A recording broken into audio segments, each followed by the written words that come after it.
Di antara keistimewaan salat berjamaah, setiap langkah kaki yang kita langkahkan, setiap langkah mengangkat derajat dan menghilangkan dosa.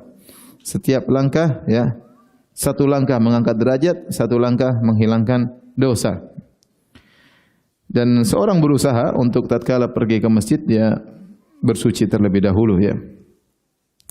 Kata Nabi SAW, "Man tatahhara fi baitihi thumma masya ila baitin min buyutillah liyaqdiya fariidatan min faraidillah." Barang siapa yang bersuci di rumahnya, kemudian dia pergi menuju masjid dalam rangka menunaikan satu kewajiban dari kewajiban-kewajiban yang diwajibkan oleh Allah, kanat khutawatahu, maka dua langkah kakinya, ihdahuma tahuttu khati'atan wal ukhra tarfa'u darajah. Salah satunya menghilangkan dosa, salah satunya mengangkat derajat. Subhanallah. Kita ini banyak dosa, ikhwan. Banyak sekali dosa di zaman sekarang ini. Dengan adanya medsos, tiap hari kita punya tabungan dosa yang banyak. Pandangan yang tidak pernah kita jaga, pendengaran yang tidak pernah kita jaga. Kita buka YouTube, ada musiknya. Kita buka YouTube, kita melihat aurat wanita terbuka, ya, paling tidak rambutnya kelihatan, bahkan mungkin bagian-bagian yang lain yang tidak bisa kita hindari. Kita tahu kita bakalan melihat, tetap saja kita buka. Maka kita butuh hal-hal yang bisa menghilangkan dosa-dosa kita. Di antaranya melangkahkan kaki menuju ke masjid. Ya. Satu langkah mengangkat derajat, satu langkah menghilangkan dosa. Ya. Bahkan, bahkan bukan cuma berangkatnya doang, pulang perginya. Dalam hadis dari Ubay bin Ka'ab, saya bacakan hadisnya. Kana rajulun la a'lamu rajulan ab'ada minal masjid minhu. Ada seseorang laki di kalangan para sahabat, kata Ubay bin Ka'ab radhiyallahu anhu, aku tidak mengetahui ada orang lain yang rumahnya lebih jauh dari masjid daripada rumahnya. Wa kana la tukhti'uhu salatun faqila lahu law ishtaraita himaran tarkabuhu fi dhulma wa fi ramda. Maka dikatakan kepada dia, tidak pernah dia ketinggalan salat orang ini, padahal rumahnya yang terjauh. Maka ada yang mengatakan, kasih ide, bagaimana kalau engkau membeli seekor himar, keledai, untuk kau tunggangi tatkala melintas kegelapan atau di tanah yang panas. Ya.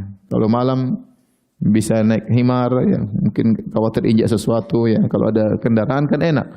Atau di siang hari jalan panas sudah, dengan ada himar mudah. Ya.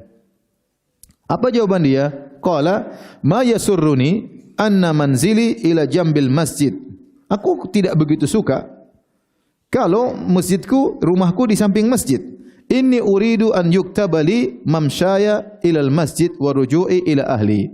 Aku ingin dicatat oleh Allah Subhanahu wa taala langkah kakiku menuju masjid dan langkah kakiku pulang ke rumah dari masjid. Apa komentar Rasulullah SAW? Qad jama'a Allahu laka dzalika kullahu. Allah telah mengumpulkan semuanya itu bagimu.